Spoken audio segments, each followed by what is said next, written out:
I will not deny or reject any part of myself, no matter how warty, no matter how many boogers are in its nose, no matter how many sticks and leaves are in its hair, no matter how much spinach is in its teeth, no matter how it makes me feel repulsed.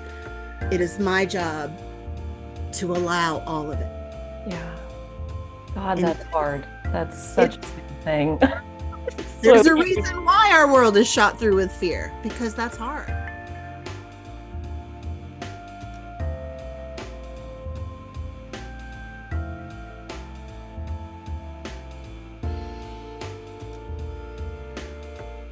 Okay. Okay, are we ready? I'm ready. Okay. Hello, everyone, and welcome back to another episode of Heart to Heart. It is my pleasure to be joined by today's guest, Ananda, the Galactic Mystic. I first found her YouTube channel probably like a year and a half, 2 years ago, and instantly resonated with so many things about her. I can't even list them all, but her groundedness probably was one of the things that really drew me in as far as how peaceful her transmissions are and how much sovereignty there is for, she's not trying to tell anybody an answer. She's there to hold open a space and let you kind of come to your own answer. And I always really appreciate that, which is why I also hired her as my life coach for this year. So I obviously really appreciate this woman's wisdom. I hope you will too. Thank you so much for joining me, Ananda. Welcome. Thank you so much. I'm so happy to be here. I'm thrilled to be in this space with you. And just, a little side note, a year and a half ago, when you sort of popped up in the comments of my YouTube channel, you were like this breath of fresh air. I loved every word you shared in my comments. So it was my absolute delight to be hired as your coach for this year. It just feels like a meeting of old friends Yeah, is how it feels to me. I And agree. I think that's how work should feel. Yeah, exactly. Like we get to do this. What? Wait, this is work? Right? I watched your content and like your generalized for everybody content, which I got so much out of.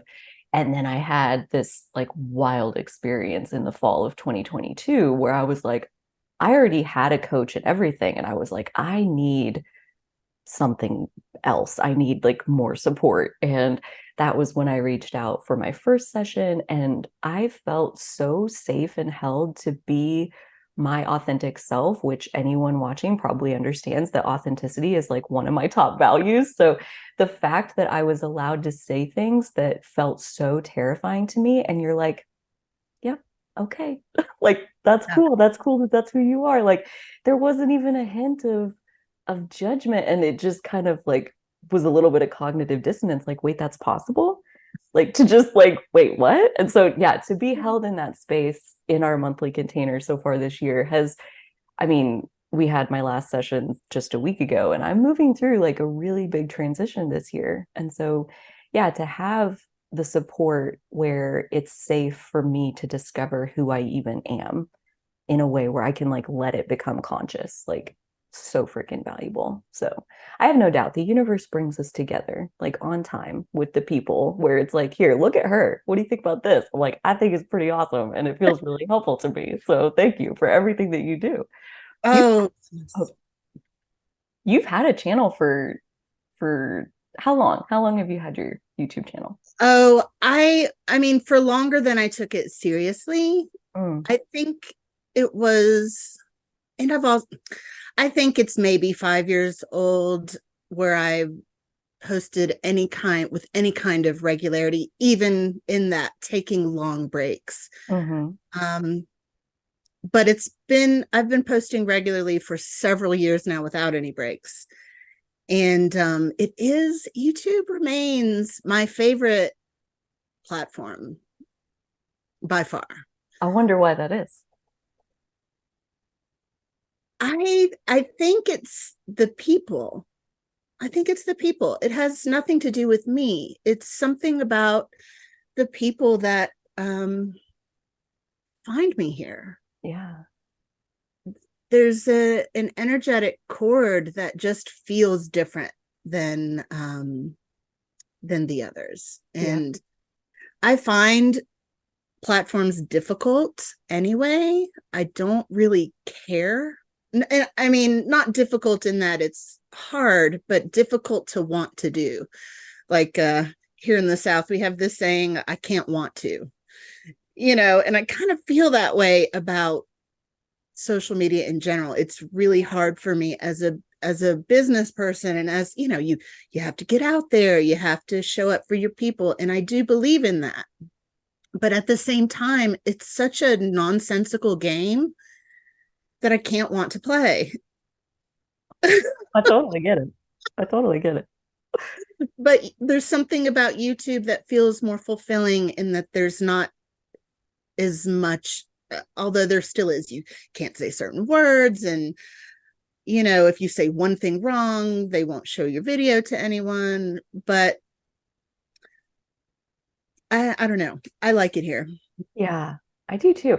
I'm with you. I have other social medias, but I don't do anything with them. I have no pull in that direction. Whereas YouTube, like making videos, making content, it's like almost become like another body part of like, this is just how I express. This is like how I channel my energy. I have to. Like, I don't know what I would do with myself if I wasn't making videos. Like what I would do with all that energy, where I would put it. I don't know. Need some of it Yeah. hobby. Right. It's offloading a lot of energy for me right now. So Axe throwing. I always say axe throwing. right? Need to like really YouTube or engage the axe body. throwing. I have never been. I probably wouldn't trust myself, to be perfectly honest. But you strike me as a person that could probably really like hit the target and everything. Be like, Well, so it's funny you say so, because I have this in.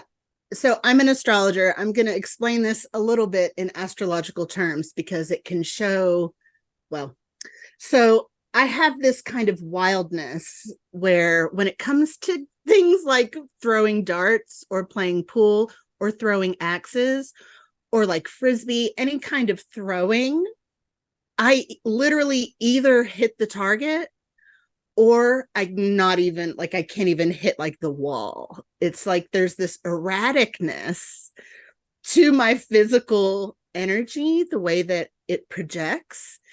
And I have a natal, so Jupiter is my ruling planet. I'm a Sag rising, and I have a really lit Jupiter. I have the fifth house Jupiter, which is the apex of a yod with a boomerang. And so I have a Jupiter, Uranus, and Jupiter, Mercury opposition.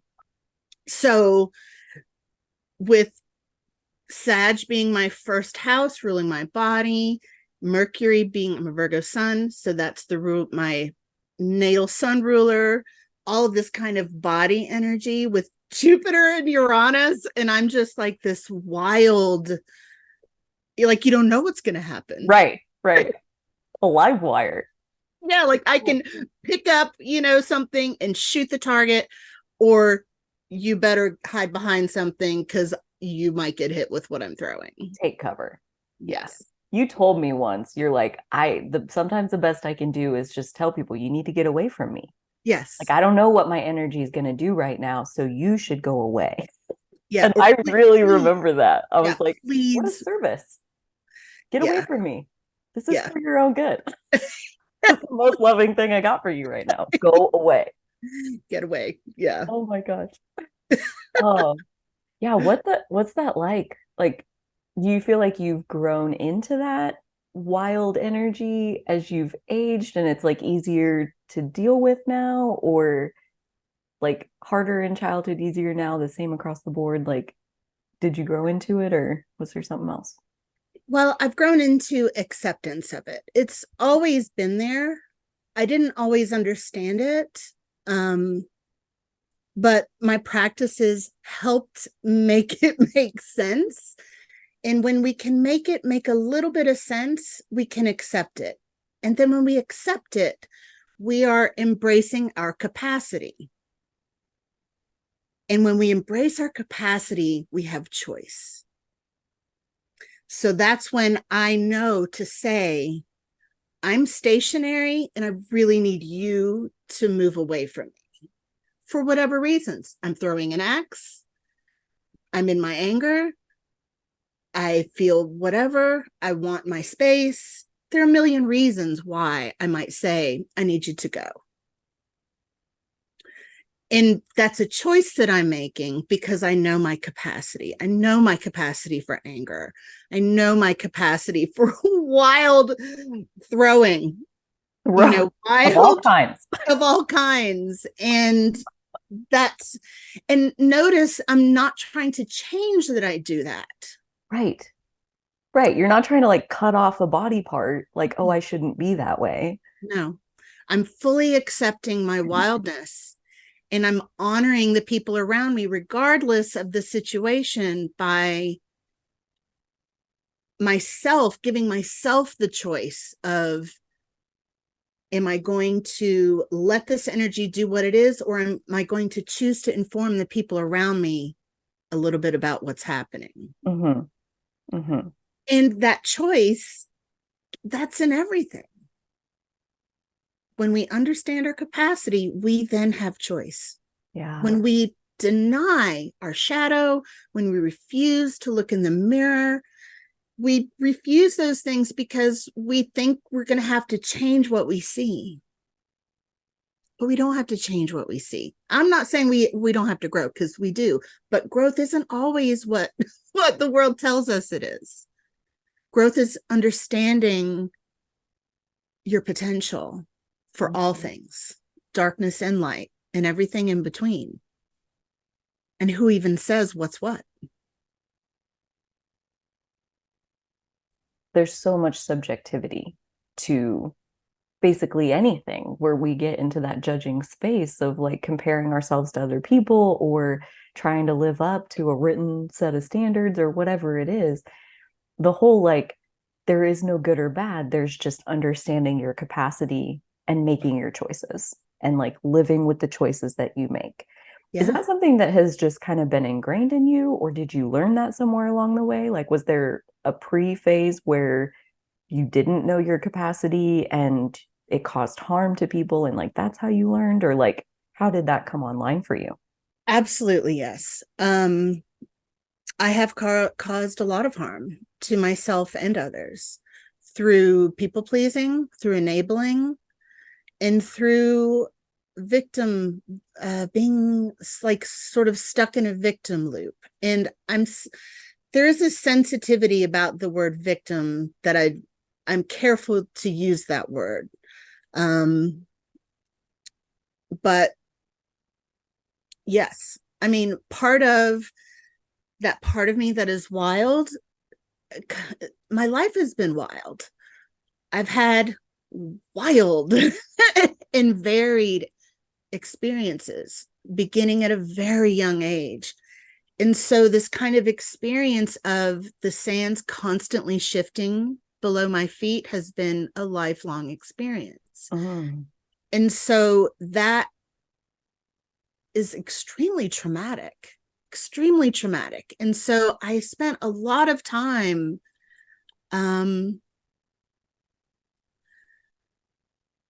just kind of joining in on the experience I was having of life not being very generous with me. I was also not being very generous with me. And Mm. in doing so, I enabled people, and that enabling hurt us both. People pleasing is one of the most harmful things we can do, in my opinion. It's Say more incredibly about that. I think yeah. that's like so timely and it's been on my mind a lot with like the Libra South node and how like people pleasing is essentially manipulation. Yes. Like you're pulling the wool over somebody's eyes in that Yeah. moment. You're maybe pulling the wool over your own eyes. Like I think when we fawn, which is kind of people pleasing, like we're doing it because we're scared and we need safety, and or at least that's what I believe. I wonder if you would say more about what do you think is going on when people are people pleasing, and how is it harmful to both both parties involved. Yeah. Well, there are, of course, a lot of reasons why a person falls into that. It can be an attempt to stay safe due to real life dangers they have experienced. So there is that. There is fawning, especially with people who have experienced abuse, is it's a protective mechanism where if I don't agitate them, I will stay alive. Right. There is that. And to be honest, that can come from other lifetimes. That can be a past life experience that, is sort of part of our our journey in this life to discover and unweave and then reweave. But it's also sometimes as simple as trying to avoid criticism. And gosh, there's so much. There's so much to this, because it's, on one hand, we are making we're making everyone else's well-being our responsibility. We are not respecting them enough to give them the truth. We're not believing that they can handle it. Yeah, you know what I mean? That's a really good one. Every time I hear it, I'm like, oh, I don't mean to do that, right? Like, I don't think we mean to do that, but that's definitely woven in there to what we're actually doing when we people please. Yeah. And I don't think, maybe. Yes. It's not malicious. We don't people please because we're terrible people. But it has really terrible consequences. It's an energy leak. It is like I just said, an act of disrespect, even though we don't mean it that way. It's sort of this continuation of the belief that the world isn't a safe place, and the world isn't a safe place. We are not guaranteed safety. So that's stepping into that vast unknown terror and wonder that is life. Sometimes we people please to keep that at bay so that we don't have to face the consequences of reaping what we sow, taking responsibility for telling the truth. Having an unpopular opinion. Yeah.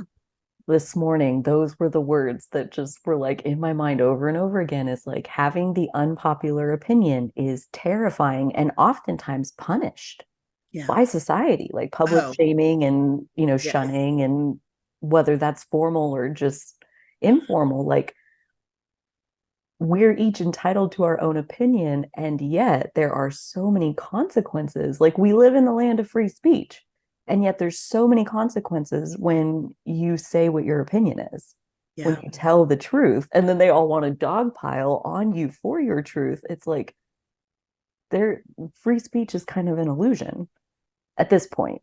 Maybe it could be something a little bit more authentic as we go. Well, I would interject. I would say that we do have free speech, but we are not free of other people's opinions about what our speech is. We are always free. Always. Always. Yeah. But we equate other people disagreeing with not being free, and that's not the case. We're free, period. Yeah. Other people's opinions are whatever. They're theirs. They're a reflection of them, not of you. Now, unless you're being a total jerk, then there's that. There are people that are filled with hate and being total jerks, and that's a different thing. I'm not talking about that. Talking about just differences of opinion. People become so venomous. Like, we need this homogenous world. Who wants that? That's so boring. It's safe though, right? Like, is that maybe where they're coming from with like wanting to stamp out the diversity that they don't understand? Yes. It's like, if you're like me, then I understand, and now there's no unknown, and now I'm personally safe. Yes. Like, yes, dude, you're safe anyway. Right. Yeah. Well, we're not guaranteed safety, regardless of whether we think we're safe or not. This is why I love being in session with you, because one of the things that I think you have in spades is this understanding of how the natural world is ordered. Like, Yeah. there is no good or bad. There is no guarantee of safety. Like, it's just natural. This is just the 3D, like it is what it is kind of thing. Like, nobody made it up. There's nothing to debate. This is what it is. And that level of simplicity, I personally find really soothing to my system, because when you get all twirled up in the complexity of like, do we have free speech? Well, of course we do. But, they technically can pull you out of your house and like beat you to death or whatever. Like, I mean, you're not free from the consequences of what happens. Yeah. It is so complex, and yet it is so simple to be here in the world. Yeah. Yeah. It's, we have been denied that connection in our Western world. That has been severed from us.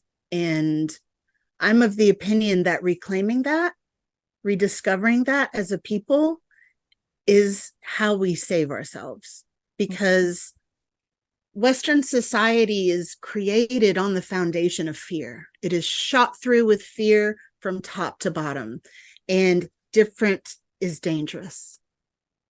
And so this attempt to homogenize, this attempt to, separate us from the scary unknown, it's so contrived, and we can feel the dissonance and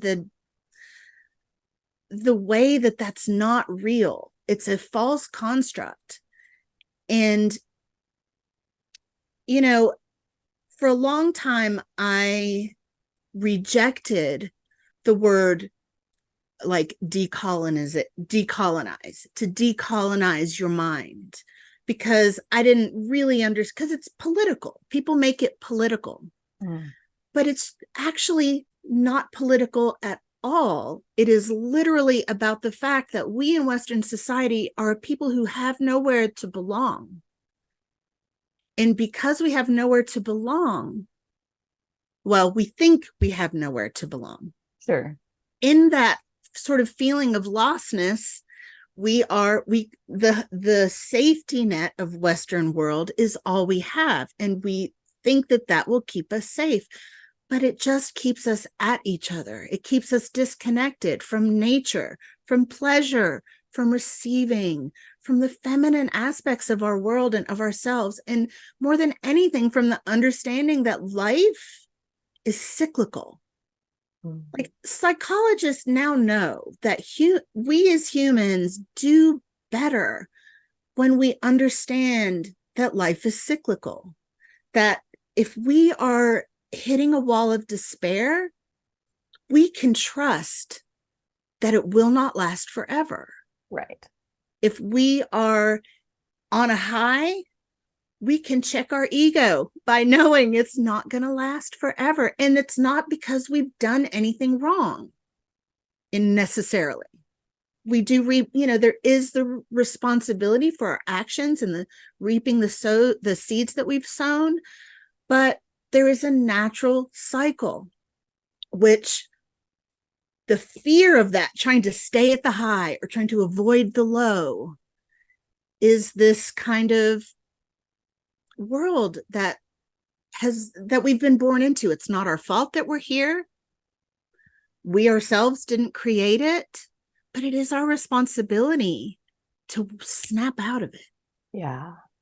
There's a whole other way to live on the other side of that world that is shot through with fear. Yeah. Yeah.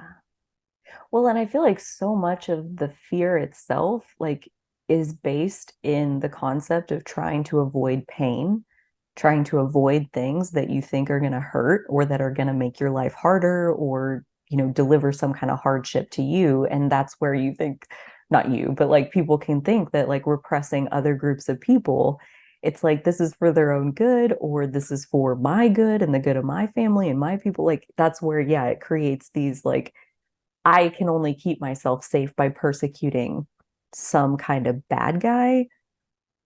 That separation, that us versus them, the the projection of the villain, like I wonder, I know victim consciousness is, yeah, like there's so much out there around it, but I do wonder, because you included it in that list of like it does harm, like when you stay in that loop of like I'm the victim, or that's the villain and that's the bad guy, and like I'm the one that's, being persecuted, like it can cause harm. Yeah. And I feel like that's counterculture to the victim is the one who had the harm caused to them. So like it's an interesting idea as far as like how does that unravel? How does that like come together as far as how does the victim side of it cause harm? I feel like I need to understand that. Well, it's a delicate conversation to have. But I'm here for it. Right? Yeah. Scorpio territory. Like I know. this is what's real right now. It's so alive on the planet, like our awareness of it.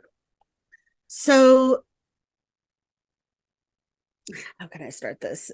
The way that viewing if all we can see is the harm done to us, that prevents us from taking action.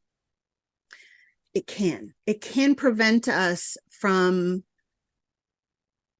stepping into a place where we have empowerment. And I'm not even talking about I'm not talking about overcoming our experiences. Like I have experienced all different types of abuse, from family, from extended sexual abuse to domestic abuse, domestic violence, like all sorts of various types of abuse that helped form who I am.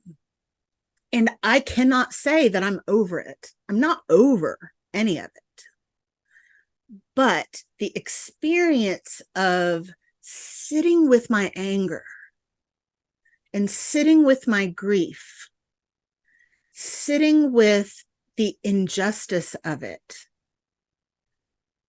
and understanding that life isn't fair. We're not guaranteed that life is going to be fair. And sometimes people really suck. And sometimes there's nothing we can do about it. The way that staying in a victim mindset causes harm, or when it does, it's when we refuse to sit with the feelings of it, because it feels awful. The injustice part of it, the no one coming to help, there is no safe place. Oh, God. It's a nightmare. It's a literal nightmare. Like yes. And I'm not saying that we ever get over that, ever. But if we refuse to feel it, if we refuse to become a safe place for ourselves, then it kind of distorts who we are, and we are not working with our full capacity. Because those experiences, when you invite them to the table and ask them, give them a name. I'm a fan of sort of extracting experiences or extracting parts of us and personalizing them and letting them tell their story. What is this about? What do you have to teach me? How do you like your tea? How are you today? What are your needs? What do we have in common? It's this kind of integrating those experiences into who we are, rather than identifying as the one who wasn't safe. None of us are safe. And I don't say that to kind of minimize what those experiences are. Like I said, I've had all of them. but letting them become part of me has been one of the most alchemically magical things. That's why I am the way I am. That's why I say things like, I'm only available for compliments, or I think you're overestimating the power of your opinion, or you need to get away from me right now. The reason I am those parts of me are available now is because I let my victimization be present too. I hope that makes sense. Yeah. Well, because that's what that part of us wants to say. Yeah. Like the victimized part is the part that wanted to lash out in anger because our boundaries were being crossed and we didn't let it. Yeah. We people pleased, or something. We didn't let ourselves like be in that moment what we wanted to be. And so at some point, like, yeah, like they got to come up out of the basement where you got them locked in there and like come to the table and you're really mad. What's up with that? Well, Yeah. I personally don't like it when people treat us like shit. Like Imagine I don't that. think we should be putting up with that. That's the unpopular opinion at this table where, safety or peace and harmony and not wanting to rock the boat were the top values. Our anger has no place in that, Yeah. and yeah. The anger has to have a place. Yeah. The grieving and the anger, I think, are two of the most powerful friends that we can make. Mm-hmm. Because we can't get to the anger, which is a source of action. It's a source of fuel and power, but we can't get there if we don't allow the grieving. It's a continuum. Yeah. The grieving is so important for our inner child and for becoming a safe place for ourselves. Yeah. Yeah. When I left my abusive marriage, I left with my child, my two dogs, and a car full of stuff, and lost everything else. I lost two homes, all my belongings, all my money, everything I had built up in my life up to that point. And I was then homeless for 2 years. But at that time, I was seeing a holistic doctor. He was really a chiropractor, an herbalist. He did muscle test. He was all sorts of things. And I went to see him a few days after I had left, and my life had been threatened multiple times. So I had, someone says, I want to kill you, and they tell you how they would like to do it, the only reasons that they haven't so far, that's real.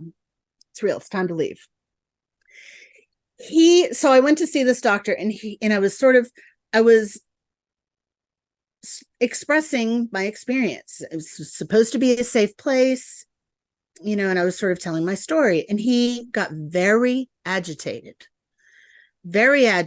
And he said, it's your job to move out of the way if someone is trying to hit you.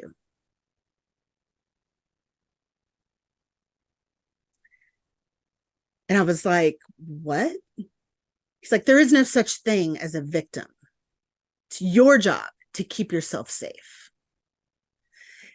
And so it was a very dramatic scene. I got up and walked out. He followed me out, screaming at me, started screaming, I'm more gentle than you. It was a whole thing. It was totally what? Totally weird. About some unprocessed shit. Oh, yeah. Yeah, you stepped right on his nerve. Yeah, I found out later that his ex-wife had accused him of being abusive. And so he was, taking this very personally. Yeah. And it's interesting, though, because on one hand, he was right in that I am not that if I get hurt, it's my fault. Not that. Right. But that I am supposed to be a safe place for myself. Yeah. And the choices that I make for myself may or may not include getting out of the way of a hand trying to hit me, but there still has to be a place for the one who is hurt, a place for the grief, a place for the hurt to be witnessed, to be held, to be seen, to be petted, that experience of care. Yeah. Yeah. He wasn't able to do that. And there is something to be said about, we are meant to be cared for by others. It isn't that we are supposed to provide all of our needs, but we are meant to be a safe place for ourselves. And sometimes that rubs people's fur the wrong way. And that can't matter. Yeah. The way that their fur is none of our business when it comes to being our own safe place. Yeah. Which does not include not being harmed or not having, it's not that. It's this natural place of I will not deny or reject any part of myself, no matter how warty, no matter how many boogers are in its nose, no matter how many sticks and leaves are in its hair, no matter how much spinach is in its teeth, no matter how it makes me feel repulsed. It is my job to allow all of it. Yeah.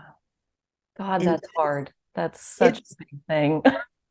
There's a reason why our world is shot through with fear, because that's hard. Yeah.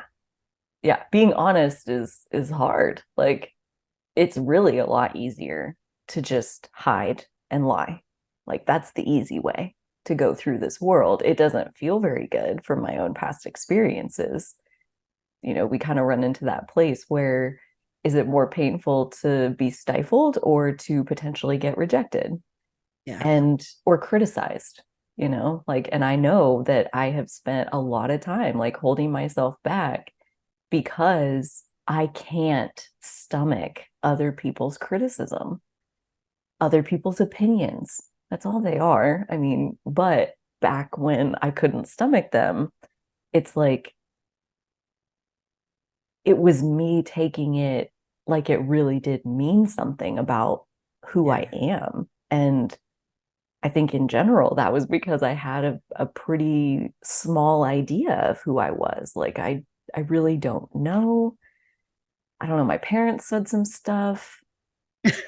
I don't know. I don't know who I am. And now this person doesn't like me. This is probably the beginning of everybody figuring out what a giant awful person I am. Like, I don't know. I don't have any idea. And so it's like literally been in the last year to 2 years where I can even come into a place of like knowing myself well enough to be able to be open to being okay with hearing other people's opinions, even if they're not kind, even if they're dissenting or they think I did it wrong. It's interesting how like that was such a huge moment of growth for me to receive like criticism or complaints about what I'm doing and to be able to read it and be able to empathize with like what they're saying. Not, oh, that makes me a shitty person, but I can see why they're saying that. I don't agree. I know why I did what I did and I stand beside that, but I can totally see where you're coming from. Yeah.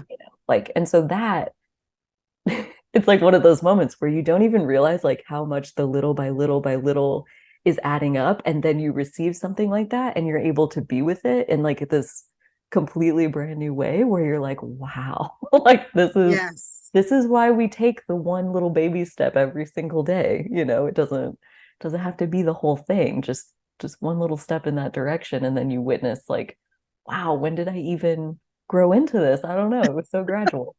But that's, yeah, like being scared of other people's opinions. I feel like it is like kind of a symptom of like a lack of identity, a lack of a firm identity, where like there's still a big-ish question mark where your identity should be. At least that's what it felt like for me. Of like, absolutely, I don't have any ground to stand on. So if they're telling me I'm a piece of shit, I got no fuel in my tank to argue that point. Yeah.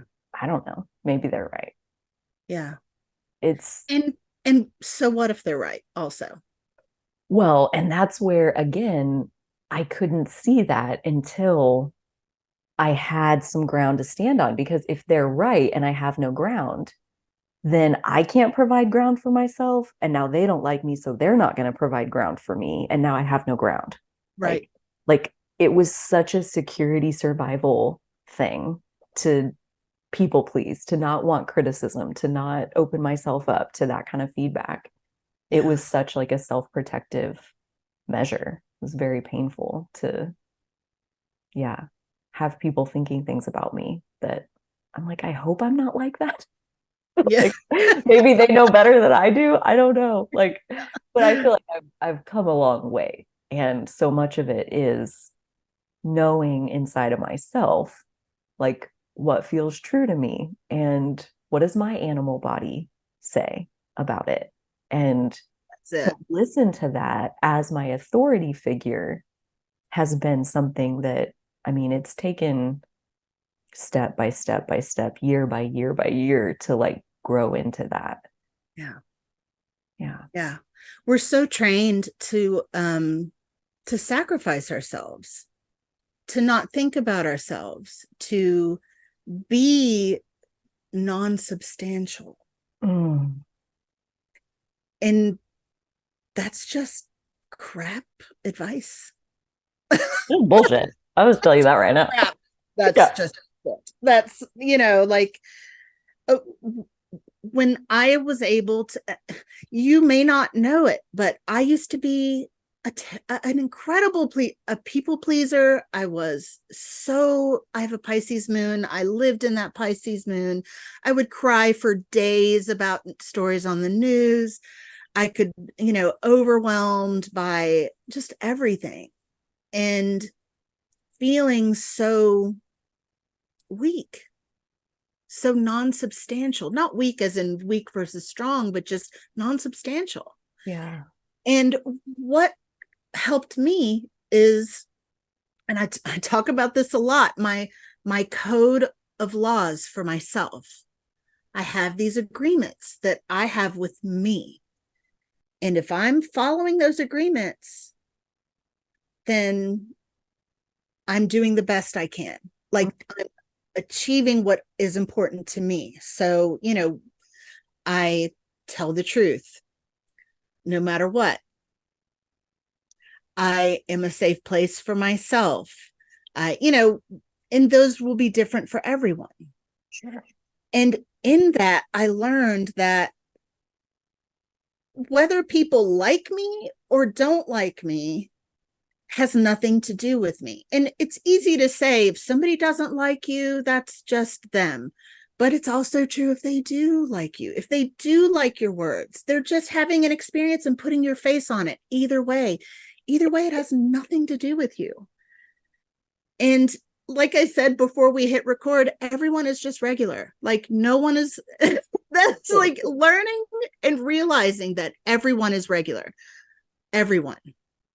That surgeon who put in your hip replacement, that police officer that's pulling you over, the president, whatever creator you're putting on a pedestal, me, you, we are all just regular. No one, we are all on like this humility of like, we are all on the same level. We are a part of nature. We are animals. Me and this dog are on the same level. Me and that tree are on the same level. All humans are just regular. Their opinions you're not required to care one way or the other. And when you notice that you don't, that compliments don't fluff you that much is a beautiful day. I love compliments. I love them. That doesn't mean we don't love them, but it doesn't build me up or become part of my identity. It shouldn't feel like a hit of a drug that now you're fucking like addicted to. And where's my next one? Because that's a bad sign. And I've lived in that mode where, yeah, if you need compliments, you cannot receive criticism. Exactly. Full stop. Then like, yeah. And to grow, we need criticism, which is nothing more than an opposing viewpoint. Like we need to see the other side, to like really kind of move forward and expand. And when we only can hear compliments, like because of like an emotional reaction, it's so limiting. to us, and to us fully stepping into our capacity, like, yeah. Yeah. And I have to give my teacher, one who catches lightning, credit for this understanding of my capacity, because you should always consult with others who you think are elders or wisdom keepers, because having a safe place to reflect, having a coach, having a teacher in those types of containers, we get things like this. I came to my teacher one time and was reeling in anger, reeling in it. And it's a long story, I'll spare that. And they said,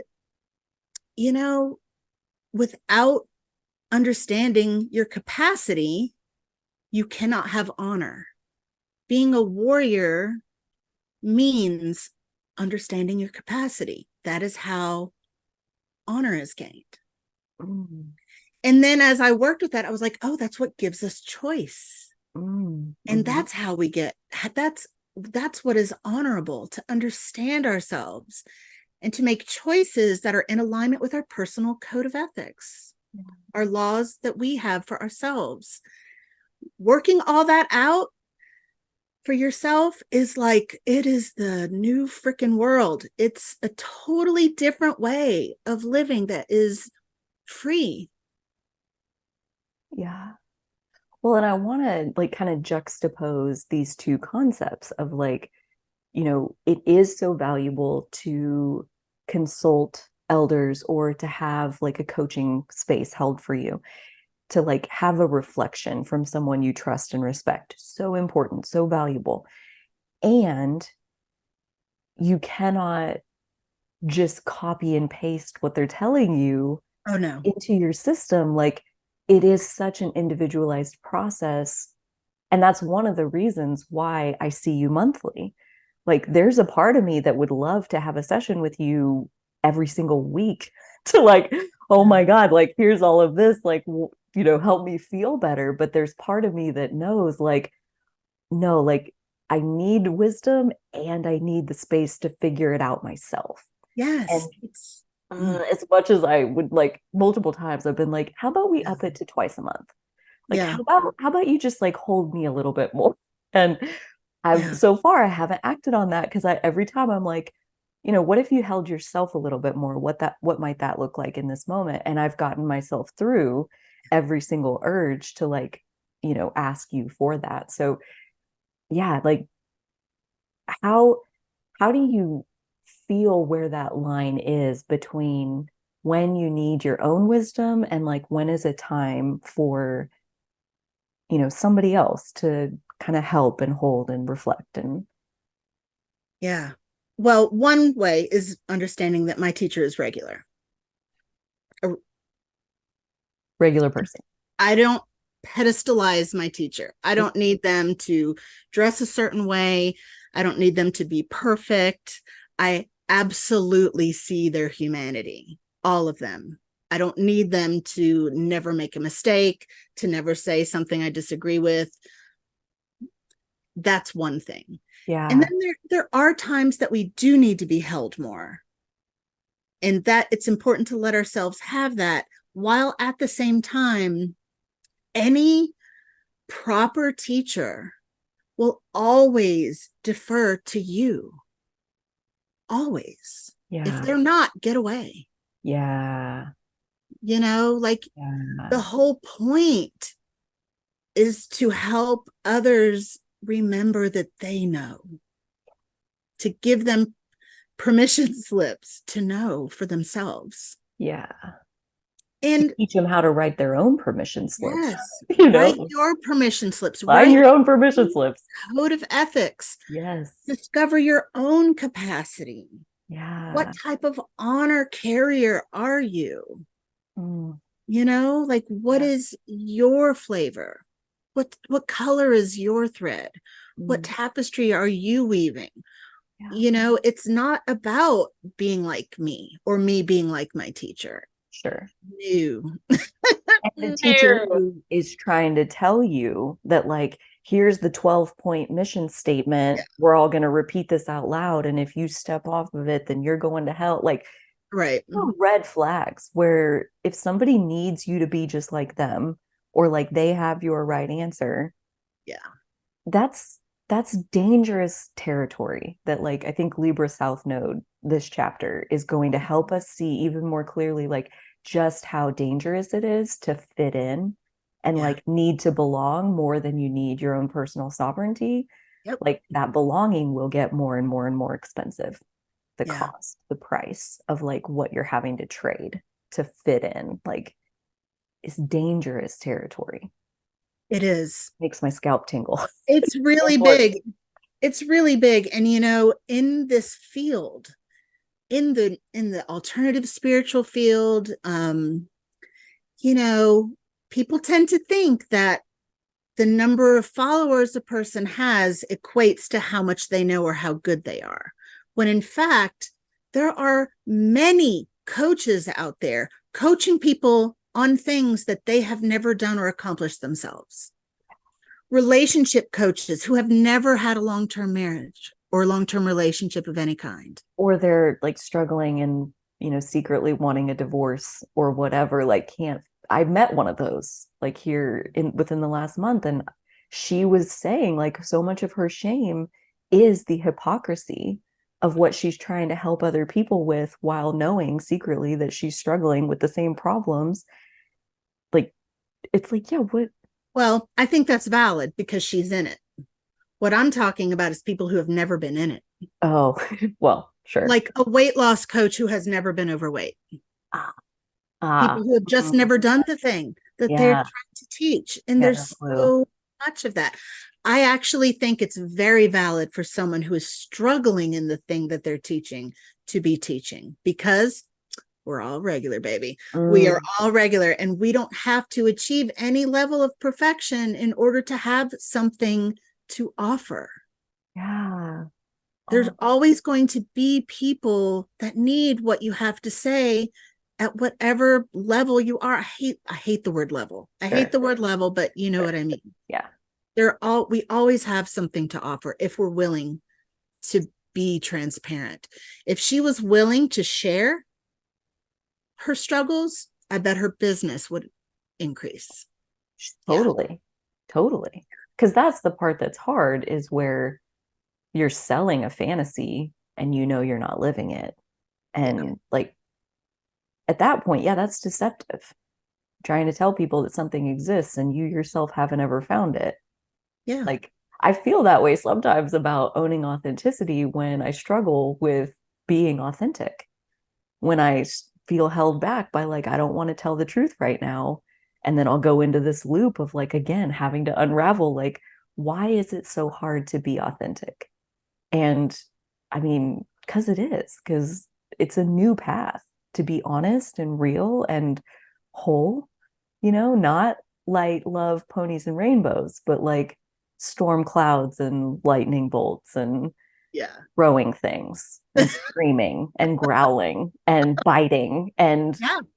thrashing Yes. around like the animal that we are. And yeah, to kind of open up a big enough space of that, I feel like for me personally, like, I do have to struggle so much within my own journey. And those struggles typically come back to like what I want to say next. Yeah. Like the next video I want to put out there is like about imposter syndrome because I just made a big loop around imposter syndrome, or like whatever the case is. Like, our struggle is what we're here to give, I think, Yeah. to That's some our extent. Like, medicine. yeah. So it's entirely appropriate for you to struggle with your authenticity and then to be all about owning your authenticity. It's Mm-hmm. perfect. Yeah. It's how it is. What we have to teach is what we are learning. Yeah. Yeah. To like have the humility, like you're saying, of like Yeah. all the best teachers are the best students, I think. The teachers that want to say, like, well, I figured that out 30 years ago, so here, let me give you the map so you can figure it out. Like, Again, No. red flag, huge red flag, huge red flag. Yeah. Do I with that what mean, you will. God forbid we are honest about being regular. Yeah. Yeah. God forbid we not have like I don't know. I had, when I recorded my full moon video for today's full moon that is Uh-huh. happening Uh-huh. in just a few moments, I actually deleted this whole like rant that I went on about like, what if your big destiny is just like replanting that tree?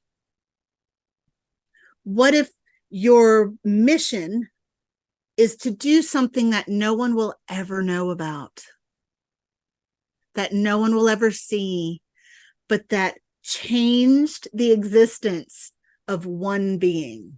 Yeah.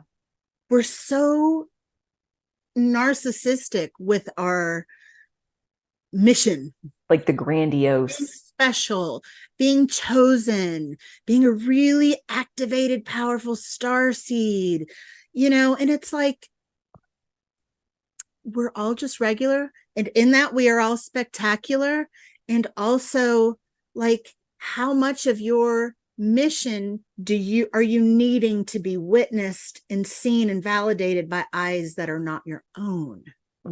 So Yeah. what if your big purpose was to save that kitten, I to know. get that turtle out of the road? To get the butterfly out of the pond and like Yeah. so it can fly away. Like Yeah. I had that happen one day where I was on a run and I see this little butterfly like upside down and like its like little legs are doing this and its wings are stuck down and it's alive. And I kind of just noticed it and kept running. And then all of a sudden I was like, if there was a big creature who saw me struggling, would I not hope that they'd be like, oh, here, let me lend my strength so that you can carry on living? And I went back and let it like grip onto my finger. I fucking hate bugs. It like held on to me and I pulled it up out and it like dried for a second and flew away. And like Amazing. it was one of the most spiritual moments of my entire life where I felt like, does the world need that butterfly? I don't know about that, but life is sacred and I just helped it to continue. Like that felt like something like I mattered in that moment. And to who? Nobody that's ever gonna like, post it on social media, like, oh, look what she did, like Right, it, right. it's like, no, like what is sacred to you and living that and that in and of itself, like that is your humanitarian purpose, is to be one who pauses to take the turtle out of the road or whatever. And like that kind of mentality, I feel like it changes your entire destiny. It like changes all your timing. It changes like when you arrive at a certain place. Like, me stopping to do that, that was like 5 minutes that, okay, now I'm late to wherever I was going to be, but that means I met somebody different here at this corner. And like all the things that the ripple effects, I feel like that's been really big for me is the path is so small, like what you're saying, it's so simple. And yet at the same time, like we will never understand the gigantic ripple effects of like Oh, what we're actually doing. yeah. And so us needing to see the giganticness of it is the part that I think can trip us up when Yeah. it's for us to have faith that if there's a calling to save the butterfly, then it is gigantic. And we don't need to understand why that is. Yeah. Yeah. I literally think it all circles back to that's when we walk in a good way, though. When we are walking through our lives, we see a place or a moment where we can make it better for another being. We can smile at a stranger, we can save a butterfly, we can, water a tree, we can sing a song to a flower. Like, we are acknowledging our place in the natural world. Yeah. And it's the fear. It If we have like this big gigantic destiny, maybe that'll keep us safe from all the terrors, right? Maybe if we're chosen, maybe we have protection. If I'm one of the 144,000, I must be Right. safe Right. from these things that I'm afraid of. Safety. I swear, like almost everything comes back to, do you feel safe or not? Yeah. And our ancestors walked with death as a companion. Yeah. They knew, they knew we have been cut off from that. Again, coming back to this false construct of a world we live in where everything is to keep us safe. When you walk with death as a companion, everything is sweeter. Yeah. Everything. Yes. We are more aware of the moments when we can be of help to a butterfly. If that is the last act that we do, that's pretty sweet. Yeah. We die right after that. Then we die knowing that we were a person who used our capacity to make the world a better place. And that is for like one living being. creature at a time, you know? Yeah. Yeah. I had that thought too as I was sitting there watching this like starved, dehydrated little skin and bones kitten like take over my house and chomp away at the food like his little life depended on it. And I'm sitting there thinking like, because he got down to the bottom of his bowl and it was all empty and he was still really going. And I blew his mind by dumping like a whole nother thing of food in there. And he There's more. just like dives back in. And I just sit there like I have all of this. I have a whole bag of food. Like here, like just take it. It's yours. Like it felt so good to give to this little life that like he needed it and I have it. And to reallocate resources in that moment made the world a better place. To take what I had and give it to him. Like I don't need it. It's yours. Like Yeah. again, I'm like, I have a hard time coming up with things that feel better than that. Right. To just give what you have of your capacity, whatever that looks like, you know? Yeah. If the world is not a safe place, if we're not guaranteed that life will be fair, those moments mean everything. That's what makes it. That's what makes life worth living. Yeah. Because there are no guarantees in nature. Yeah. There's no guarantee that seed will germinate. There's no guarantee that I'm not going to walk outside and find 10,000 tomato hornworms destroying my tomato forest. Like for those tomato plants, it may not be safe today. Lightning could strike my house. The vast unknown quality, the Scorpio plutonic purpose of our life is to remember our connection with one another and the small actions that we can take as we walk day to day to walk in a good way, as my teacher would say, walk in a good way. Yeah. To find your medicine and walk in a good way. Yeah. Because we're all just regular, baby. We're all just regular. You told me that on the very first session that I booked with you. Like we get on there and I've been watching you on YouTube for like over a year at this point. And the first thing you said is like, I don't want any fangirling. I'm just a regular person. Don't be doing that to me. I'm not a guru. I don't have your like you like laid it out. And I was like, okay, I probably could have went a little fangirl. So I'm glad you said that because yeah, we are all just regular and people like we can unconsciously stick somebody on a pedestal like in a split second without even really meaning to. But yeah, it doesn't do anybody any favors to do that. No. And I do have an aside to that. I do want to clarify. I love nuance, and I think that it's important that we always allow space for nuance. Sure. In my relationship with my teacher, we are not friends. I see us as equals, and there is a container for our relationship that has a certain level of respect and dictates our behavior. So honoring the container that we're in and the agreements that we've made to one another is one thing. And that can include and should include the understanding that no one is on a pedestal. Right. I felt the need to clarify that because I do get people who come into session with me and are totally fangirling. And they are always the ones that are disappointed in me the fastest when they realize I'm just a regular bee. Yeah. And I go above and beyond to express that, because I don't want to be on, of course I can't control what they do, but I don't want to do anything that may encourage that. Yeah. And in our agreement with one another, there are certain ways that we treat one another. Yeah. You know what I mean? Like with a lot of my students, I find that balance to sometimes people find that difficult for me to be so warm, friendly, approachable, accessible, and to require some very clear boundaries. You know, it's give an example of like a situation.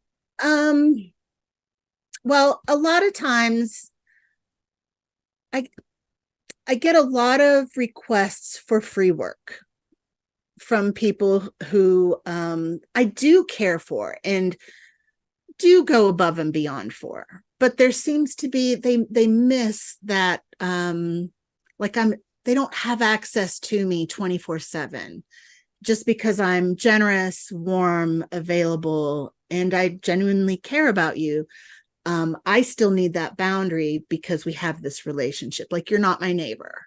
Right. You're not my roommate. Like, you know, like all this free labor requests. It feels disrespectful in like it's a boundary thing.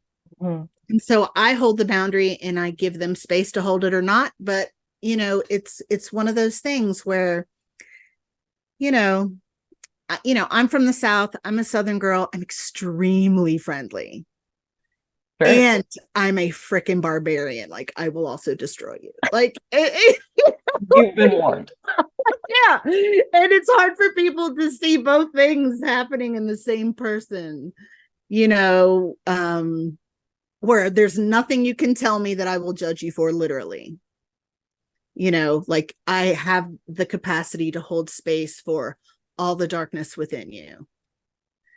And there's a boundary at the end of the session. You know what I mean? Like, that doesn't make us best friends now. This isn't mine. I don't owe you anything. Like, yeah. Yeah. I totally get that. And yeah, I think just entitlement in general is a really interesting subject, and like how we can each kind of fall into that and the different ways that we do. And I think, you know, entitlement is kind of the opposite end of the extreme from appreciation. Like, they're kind of like opposites. To where, yeah, like entitlement, like taking it for granted, expecting something for nothing, like it like lacks the reciprocation of like appreciation, whether that's money or energy or whatever, a trade of some kind, like whatever. It's like energy for energy. There's like reciprocity there, versus like on the other end of the spectrum, it's like, wait, why aren't you giving all your energy to me? Like, entitlement, like, you know, dude, what's your deal? I thought you were gonna blah blah blah. Like, I don't know like how people get. I would imagine it comes back to our training somewhat. Like, yeah, they were kind of trained in that way. Absolutely. And I'm so glad you brought this up, because this it comes from our conqueror mindset that we can just take without consent. Mm-hmm. And we all do it to some degree, and it's very humbling. Yeah. My journey with that, which is part of decolonizing our minds. Yeah. Learning to see where we are taking without permission. Yes. Where we do not have consent. And it's very humbling. Yeah. Very humbling. And I love that. I love being humbled in that way, because I don't want to walk like that. You know, that is like even down to, we're having a terrible day, our partner comes home and we just dump on them. Have we asked for consent? Have we asked if they have the capacity to hold space for our energy right now? Like, that's just something that probably happens every day in a lot of homes. Yeah. And it's this taking. And to have a boundary like that in intimate relationships can be very difficult. Yeah.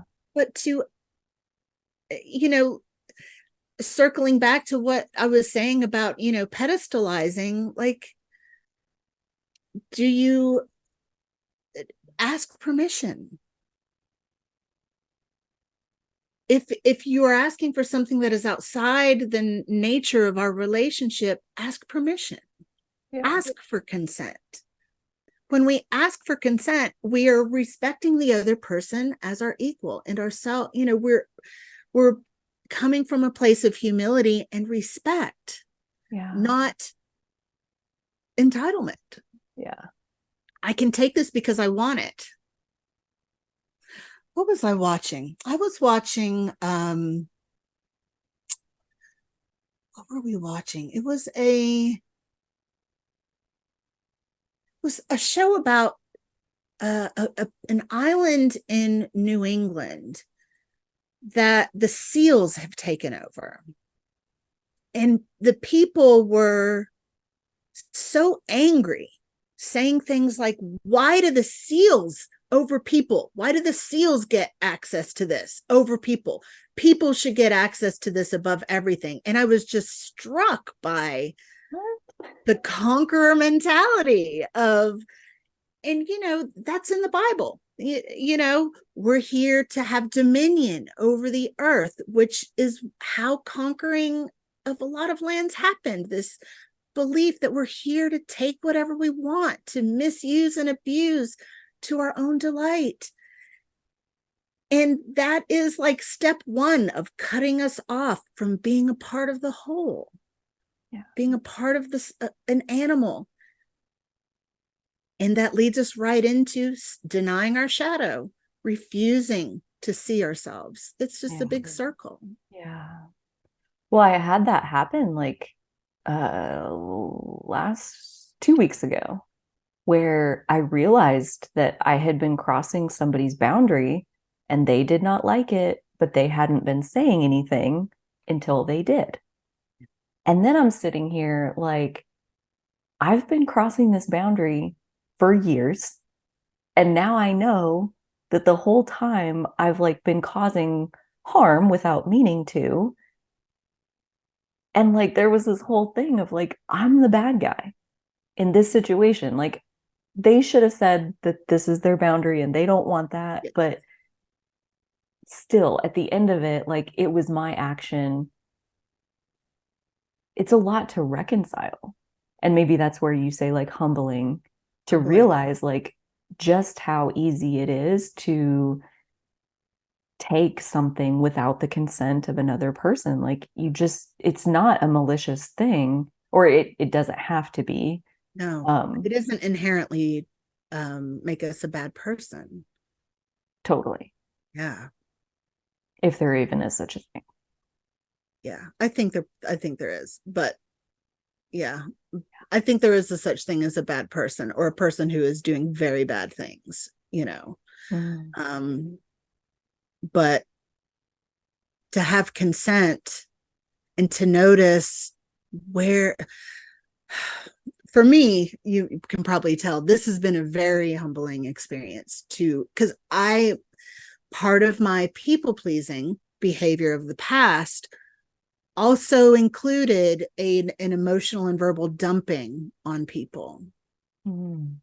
And I have always been a person who processes. I used to be a person who processed things out loud, and the people who spent the most time with me understood that and were very loving to hold containers for me. But there was a point where I recognized every time I talk to them, I'm complaining. Oh my God. and I was like, oh, it's such a gross feeling in that moment to awaken to something that we've been doing unintentionally and unconsciously. And then the medicine is to find the hidden wisdom in that. Why did I do that? Oh, I needed to be witnessed. And so now I can put myself in places where I can be witnessed with consent. Right. Because Gives nobody's us saying choice. you don't get what you need. You still Right. get to have exactly what you need, but you don't get to take it from someone who isn't consensually participating. Yeah. Yeah. Yeah, it's good stuff. Consent. It is like one of the most important topics when it comes to being a human. And yet I feel like we're only just now scratching the surface on Yeah. the conversation of consent and teaching kids how to consent.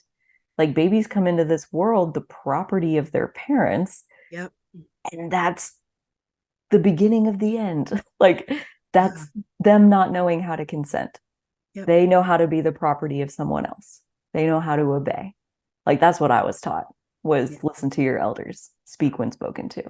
So Yeah. like yeah, we're just beginning to get to a place in our civilization where like it's even possible to have individual sovereignty, where Yeah. you even get to consent. I mean, there's still places in the world where women don't have rights. Oh So like, yeah. And dude, are being mutilated. even when we have rights, consent is Yeah. something that is, yeah, like it's wild how important it is and how like we're not talking about this all day every day. Yeah, I don't know how we're not. I don't know how, but it's all the same thing. It's all freaking conqueror mindset, Mm. colonized minds. Mm. It's the structure of our world that we're so young, we have amnesia. We don't have access to a time before this. And all we know is taking, and it's my right to do so and manifest destiny. And like yesterday I was walking in my yard and I found a blue jay feather on the ground, and I actually walked past it, noticed it, dumped something in my compost, walked back, reached down and picked it up, and I asked the nature spirits if this belonged to them. And they said yes. And so I put it back and walked away. It was not mine to take just because it was in my path. I asked permission and they said no. Mm. There's all this talk about go hug a tree. Did you ask that tree if it would like a hug from you? Dude, for real. Consent. Seriously. Yeah, Consent. You consent. want to sing, like, you want to sing a song to a flower. Did you ask the flower if it wants to hear your song? Mm. I Like mean, so many ways to practice thinking about like before you intrude on the experience of another living creature. Technically I didn't ask the butterfly if he wanted pulled out of the thing, but like that's well, you that's a you perfect did example. though by presenting your finger. He did grab on. Ah, You didn't grab him. You that's allowed true. him to He grab. grabbed me. Yeah. Ugh, I could still feel his little fingers on me. I don't like it. But yeah. Oh And wow. that's not the nuance of that. Like, if we see a child being harmed, we don't ask the child if we have their consent to save them. We have to this is not black and white. None of this is black and white. There is nuance to all of this. And access to nuanced thought is another thing that we have been cut off from by living in a world that is exhausting and depleting. Yeah. It is scientifically known that a person who complains chronically loses access to their ability to perceive nuance. That the way that our brain then works is only in black and white. And you can see this in our world. Yeah. People do not have access to nuance. Mm.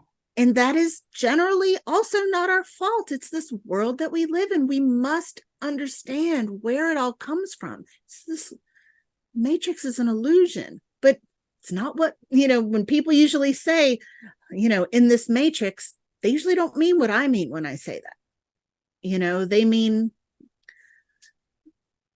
something else. And what do you mean by it? I mean exactly this, that the Western world is a construct that we have been placed in, where we are beings with amnesia. We have forgotten the ways of our ancestors who knew how to walk with death, who knew how to ask for consent, who knew how to be barbarians with honor, who knew how to throw an axe and hit their target, and who knew how to live with the cycles of life. Yeah. And I'm not pedestalizing the old days. There was a lot of stuff that, again, nuanced thought. Sure. I'm not saying we need to go back to that. But the general construct of the world, we need to sort of throw some lines and see if we can connect with that, because this world, this matrix is dismantling. The Western world cannot continue as is.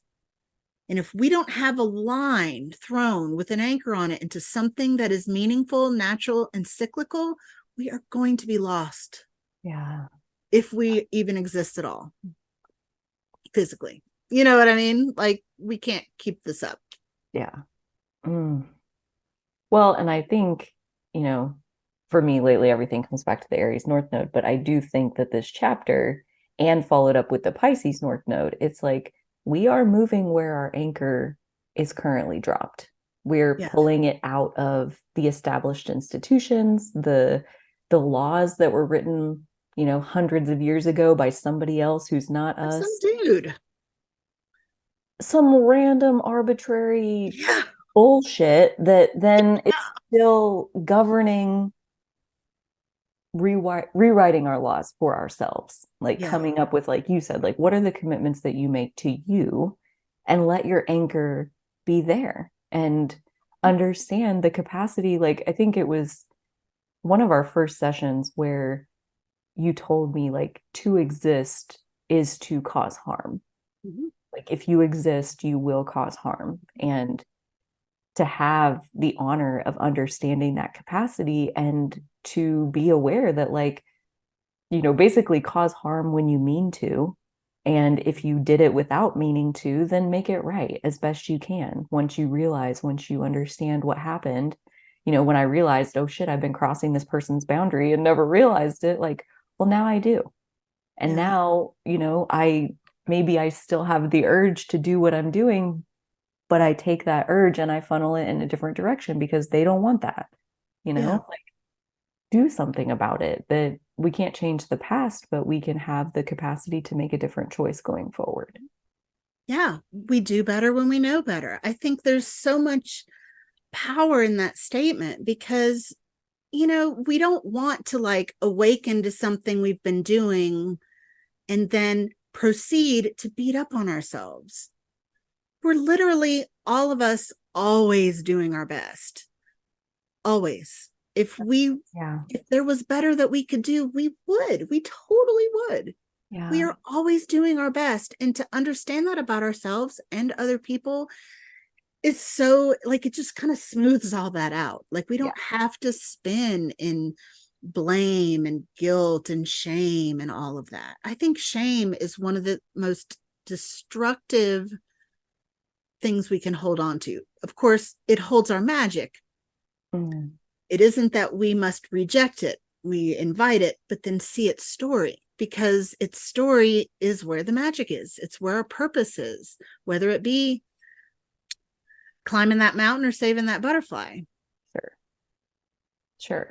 Well, and, like, on that note, like, one of the things that I've been really unraveling the last few months is my own sexual shame that was programmed into me, at least in this childhood, probably in other lifetimes as well.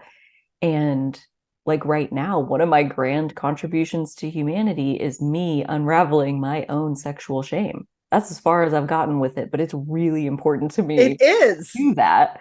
I have no idea like what the ripple effect of it is going to be, but I know it's really important that I do that, that I get through the illusion of this sexual shame. And to your point, like that's where our magic is. Like what we struggle with, what we're learning, we're here to teach.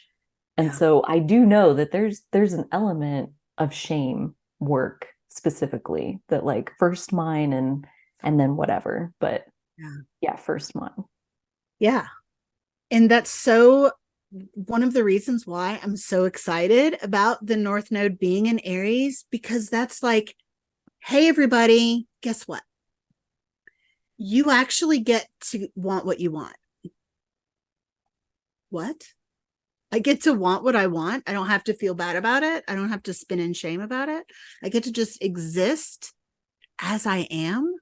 What? Nature says yes. Nature says so. The world, this matrix construct says no, but nature says yes. You get to exist and want and be and do you. Yeah. The most you that's possible. Yeah. Yeah. Isn't that just so exciting? It is. That to unpack that at this time in the world is just, it gives me butterflies in my stomach. It gives me this feeling of a physical uplift. Like I feel like I'm being lifted out of my chair as I talk about this. Like if we all knew that, we would do so much less unconscious harm. Yeah. Yeah. Right? I mean, if we like, it's when we suppress ourselves or deny ourselves that then it starts coming out the edges and we're repressing other people. And, you know, I'm a big believer that we only ever treat other people the way we treat ourselves. Absolutely. So like if we're over there hurting a bunch of people, like it's really sad because you know that every ounce of that is going on the inside too. Yeah. Yeah. Yeah. I mean, and that's just like what we were saying about compliments or insults are about that person. Everything is about us. We are the center of our universe. We literally only have our perception. We have access to nothing else other than our perception. People think they have access to beyond their perception, but they don't. And there's not like an achieving, you know, we can do our best. We can zoom out and become the observer as much as we can, but in this realm, we still have our perception. Right. We have an ego. We have the part that's us. Yes, we're never going to not have it. Right. And we shouldn't be without it. No, we shouldn't. You know, like that would be so bad. Like it's our ego that gets mad when our boundary gets crossed. Exactly. It's our ego that knows like I don't want to suppress other people.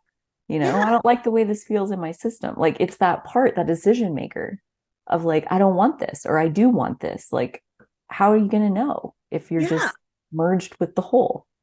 How are we going to crack jokes if we don't have an ego? Right. You need a personality. I mean, come on. Let me tell you what. Yeah. Why even be here if it's, again, back to the homogenization, the fear of difference. Right. Ew. Yeah. Yeah. It's nice when things are different. Diversity is a good thing. Yeah. I look forward to the time when more of us are able to be excited about the excitement, the joy, the interest that is difference. It's fascinating. No, I know. And I think that's exactly where we're headed. And that these chapters along the way, like the Aries North Node, where people are stepping into their individuality, you know, kind of writing their own permission slip, signing their own permission slip to be who they are. It's like, it's really hard to embrace diversity if everyone is hiding their real self. Yep. Like if everybody just waits until diversity is like this celebrated thing and then they come out with their individuality, it's like, dude, we're never going to get there. Like you gotta individual first, and then in the collective of individuals, that's where we really get to a place where diversity, of course diversity is beautiful, but it's also the unknown. Like if it's not a cookie cutter expression of humanity across the board, then who knows what's possible, who knows what, like, well, but yeah, Yeah, but we're scared of what's possible on the bad end, but like who knows what's possible on the good end. Like it right. goes both ways. It sure does. It's time to blaze that trail. Everybody individually on their own trail with Yes. their own pack of matches to like, Yes. yeah, light Yeah. it up. Oh, it's time. It's so I'm time. clearing my brush with an axe, obviously. Obviously. I want to be a noble barbarian or an honorable barbarian or however you said that. Like, that's okay. So my Jupiter is in Taurus on this degree where the Sabian symbol is an Indian on horseback with scalps hanging from his belt or some shit like this. And I'm like, You're like, oh my why do God. I resonate with this so much? Right. What is this part of me that's like, Yeah. ah! Like, oh my God, like I Yeah. that's in there, like the Yes. war, the yelling and the animal, like it's in Battle. there. Yeah. Yes. So since we're back here, the time I was saying earlier about how I was speaking with my teacher because I was dealing with all this anger. Mm-hmm, mm-hmm. I was actually struggling with an issue with my ancestors. I was struggling with my ancestors being slavers and barbarians and conquerors. Mm. Where my people are Irish. I'm of Irish ancestry, not English, Mm. but the Irish kings, they still, conquered lands in Ireland. They took hostages, took slaves, but it wasn't for skin color. It wasn't, they weren't going to Africa to abduct people, but it's slavery. It Yeah, was still slavery. It's still conquering. And I was dealing with all of this just horror of it. yeah. And my journey of unpacking all of that is one, of course, all people all people have been conquered at some point, and most have also been conquerors. So none Mm-hmm, of us are free of that history. mm-hmm. And we also don't have to. I think one of the reasons people avoid the issue of decolonization is because of this slavery thing, the political, the race, all the stuff that's going on right now with critical race theory and, what DeSantis is doing in Florida and, just kind of all of that stuff. There's this, it's so triggering. It's just so triggering. And yet it's part of all of our history. We all have it to contend with. Yeah. And then I realized that, at least in my case, with my ancestors, we don't know what we don't know. We see things through our modern perspective and not understanding the context of what people did. Mm-hmm. When our ancestors were in battle, it was an honorable battle. It was face to face. It was, I'll see you on the battlefield. Yeah. And we'll do this hand to hand. Mm-hmm. Not online, not, hidden behind a smoke screen, Right. not hidden behind, a screen where I'm going to hit a button and destroy you. There's a different aspect to being a barbarian that I had to connect with. Mm. And it changed how I viewed that. When it comes to protecting your home, protecting your loved ones, you know what I'm saying? That's the guy on my Sabian symbol. Yeah, It's like that's he's the not guy. just doing this for shits and giggles. No, This is the his image land. This is alone. his home. That's right. That's Yeah. right. He is And protecting his people. Yeah. He's got And reasons. They're, exactly. they're worth fighting for. Yeah. Yeah. I mean, it's generally understood that killing is wrong. However, it's also generally understood that to save someone's life, to protect another, we try to whitewash everything, to love and light it, to high vibe it, and that's not where honor comes from. There's a lot of nuance in that. I don't know if that came out right, but like, I think so. I feel like I've been feeling this of like wanting to embrace reality, which yeah, is another word for authenticity. Like I want the full spectrum of what's real. Um, and yeah, I think understanding that there are moments that will flow through us where we are capable of protecting our loved ones or our yeah, values or like whatever it is. And in that moment, I feel like that's such like our old brain, like our lizard brain kicking in to like protection mode. Like, and again, we are all doing our best. And so even the conquerors, even the colonizers, like at that time, given what they knew and their progression in civilization and the yeah, information they had and all of that, like they were most likely doing their best. absolutely. And like making peace with that, though, doesn't mean that we have to walk like that. Right. We can take what works for us and we can also evolve in the ways that feel right. But yeah, like to carry it, I mean, I think that's part of what you're saying of like why people want to avoid it. I talked a little bit about the history of the US in my Pluto return video and got a comment that was like, how dare you try to make me feel guilty about things that I had no part in? And I'm like, okay, number one, that's not what I did. I mean, I Yeah, was explaining the situation. I wasn't trying to make anybody feel guilty. I was just saying this is reality as I can see it, which is the US was settled because Britain was about to end slavery and they didn't like that. yeah, So like literally our whole country only exists because they wanted to keep their right to own other people. Like, yes, that's why we're here. Like, yes. that's just what happened, you know? It Like, is what and happened. that's not blaming anybody No, for and slavery. That's just saying that doesn't that hurt your heart?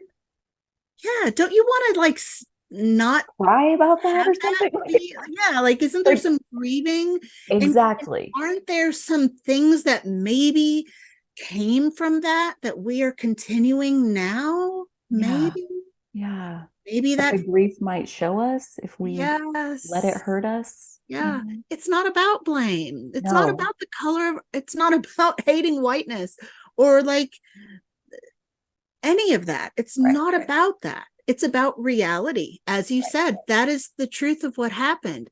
And it's also true that many Native American tribes kept slaves Mm. after, once, the Europeans came here, Like they that adopted that. influence, Mm. yes, and it's that happened. That's part of history. That is part of truth. And it's not about the color of our skin. It's not about feeling guilty.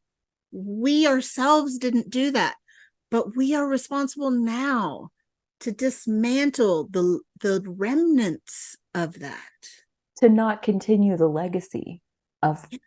what was started when they Yeah. left where they were, where like they were feeling like we can't live our lifestyle of owning other people. And that's obviously not going to work for us. So here, let's journey on over. And yeah, to like let that be true and then really let yourself feel it.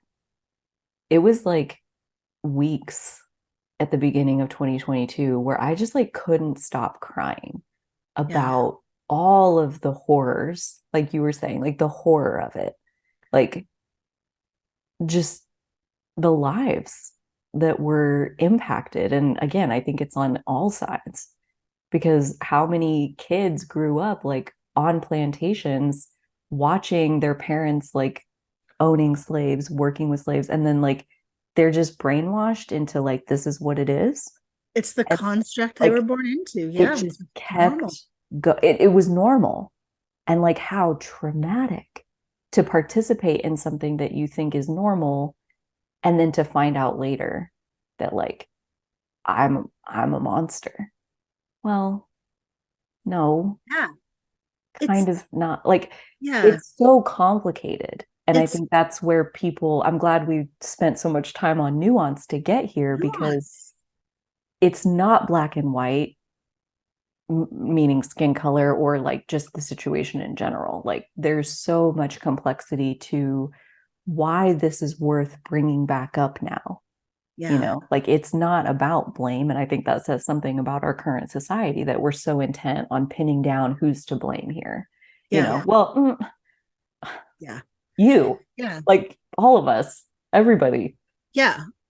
I also think it's very important for white people to be talking about this because on one hand, there's people are afraid to say anything because if you don't say it the right way, if you don't, you get attacked.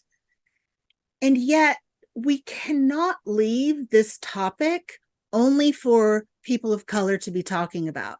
It is not their job to be guiding us through all of this. Some of them do generously, but it's so important for white bitches and white dudes and white people in general to be talking about their experience in dismantling this, to do it imperfectly, to Yeah. do it so that other people can hear the process. Yeah. Like, I know that whenever I talk about this, I offend someone.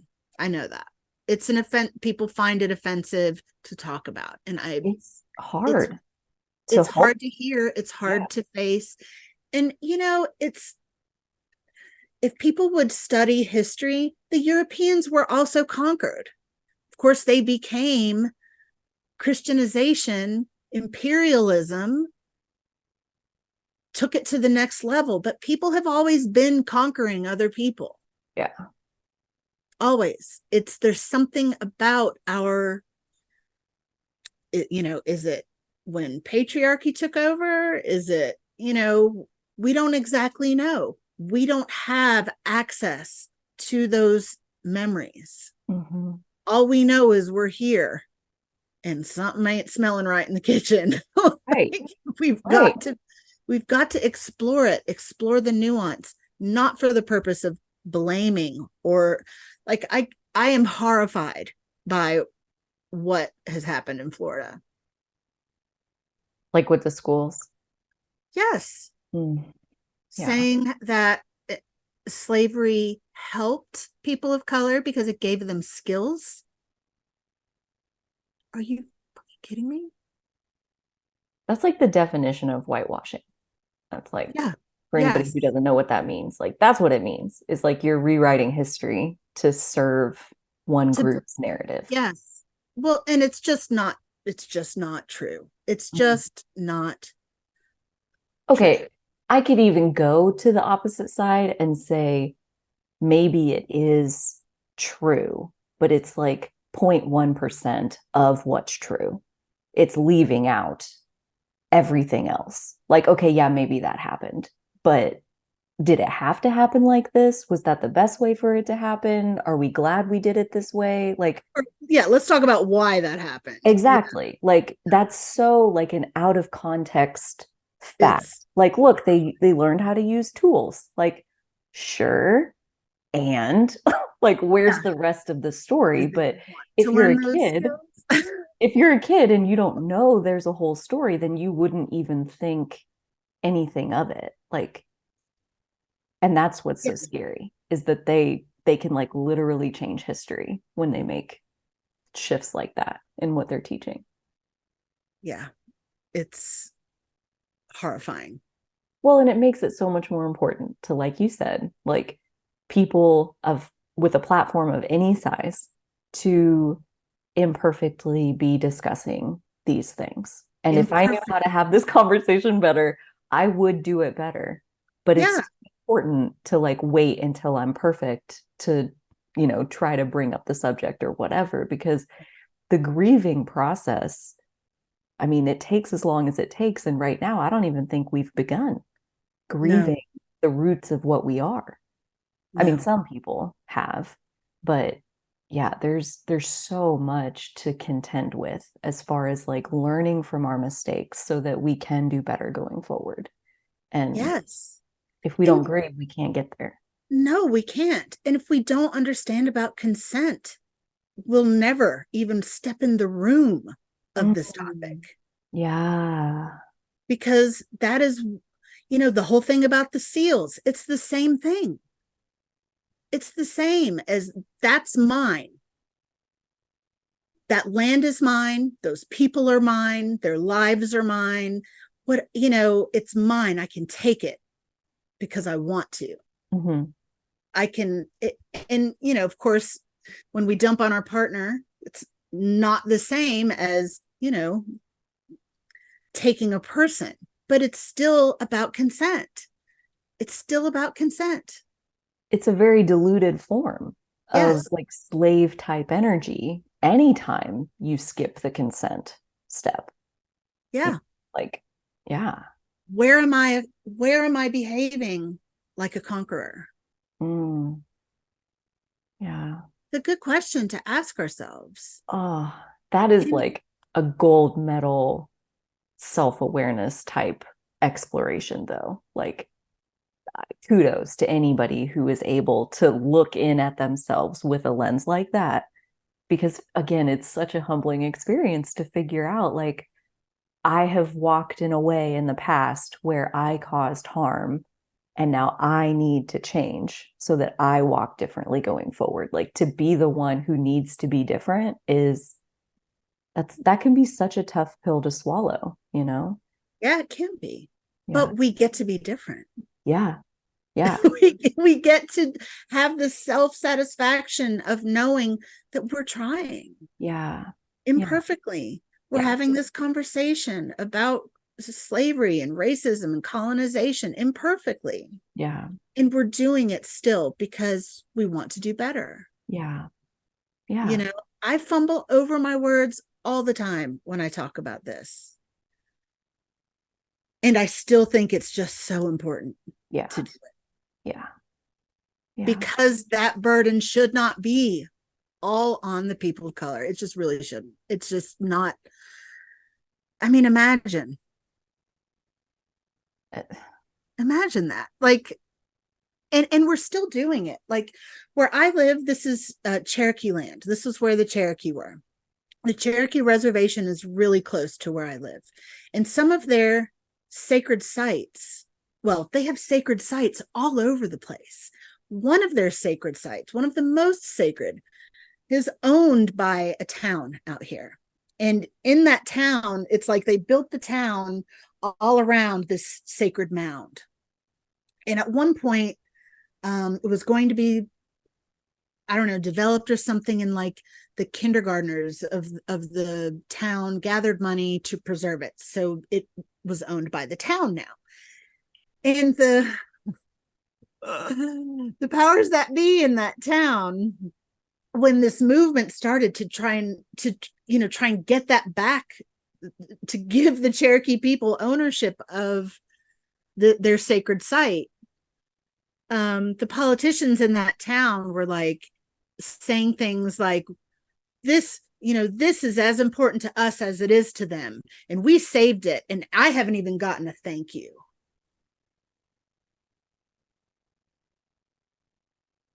And that's recent, where their sacred sites are not their own. They don't have agency over them, because some white dude is like, Didn't get his I thank have you yet. two, it's mine. You didn't even tell me thank you for saving it. It's so difficult to Mm.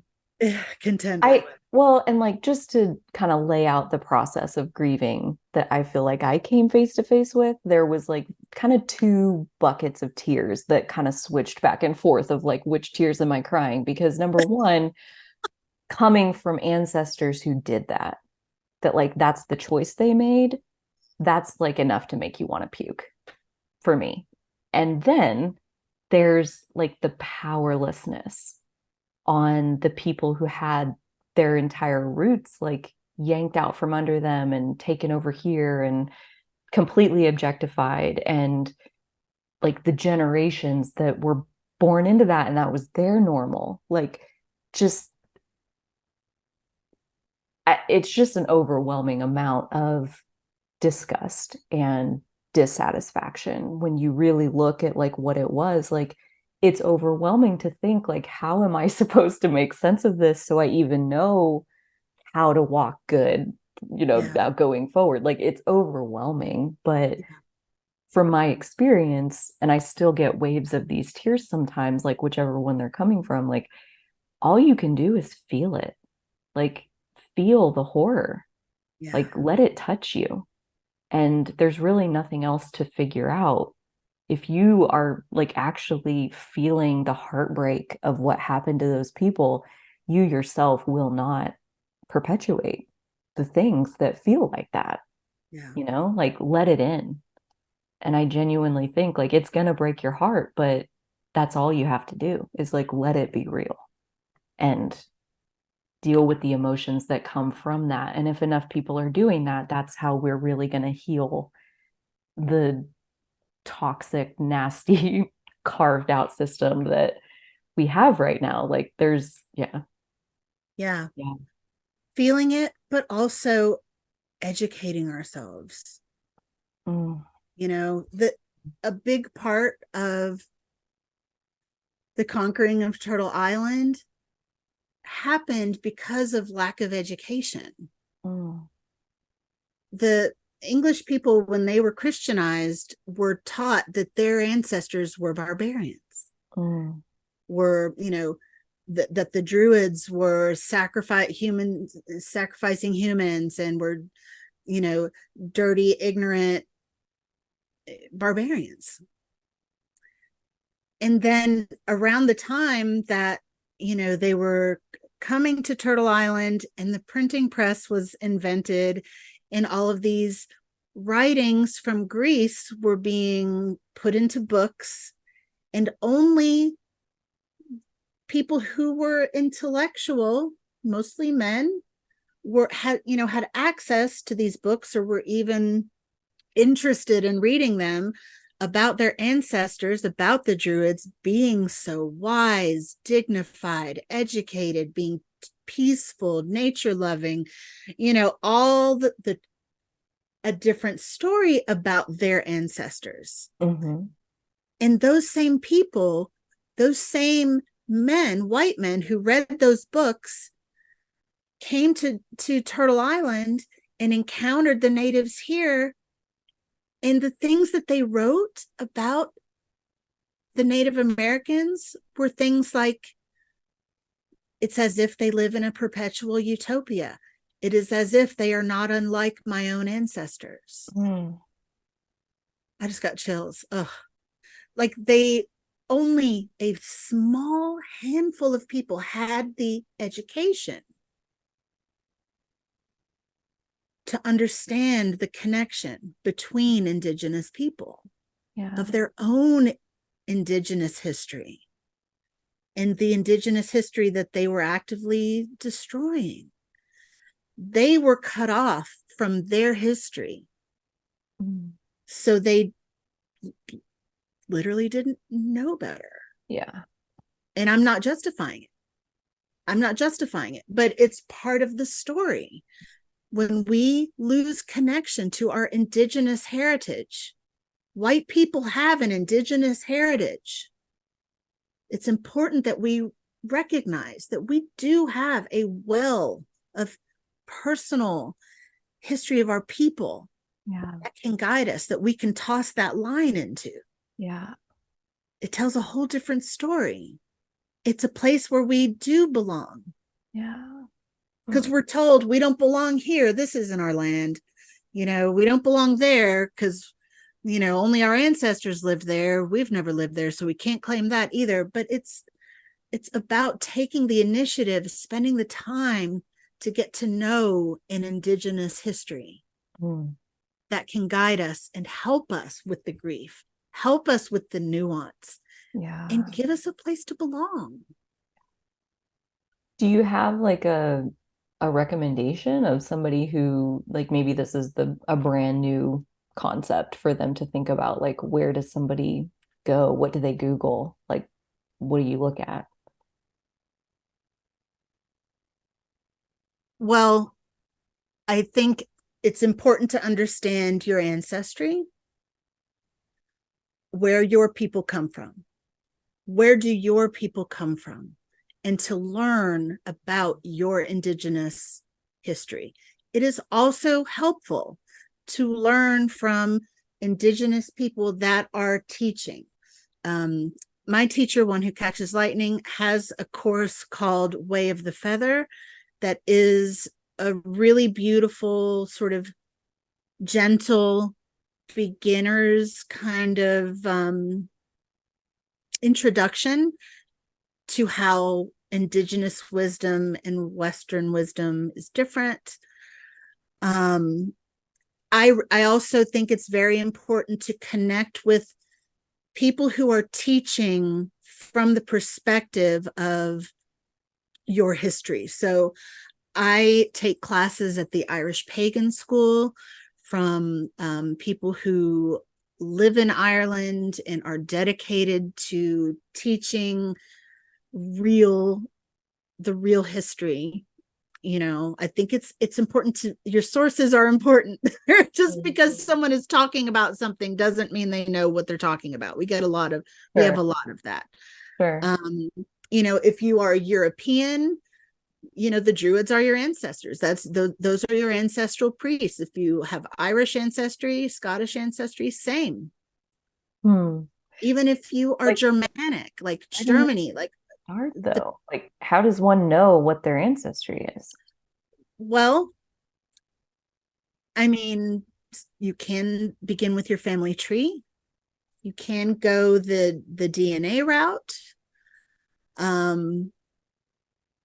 There are a lot of different ways. You can study the history of the surnames that you know of, like your mother's maiden name, your father's last name. If you can get the surnames of your grandparents, and to see where they come from, see what the stories are, find your place in the web. It's so fun and exciting because it's ours, it belongs to us. Yeah. And it's waiting for us. Yeah. If we don't understand our history, then we're going to continue raising children that don't know where they belong. Yeah.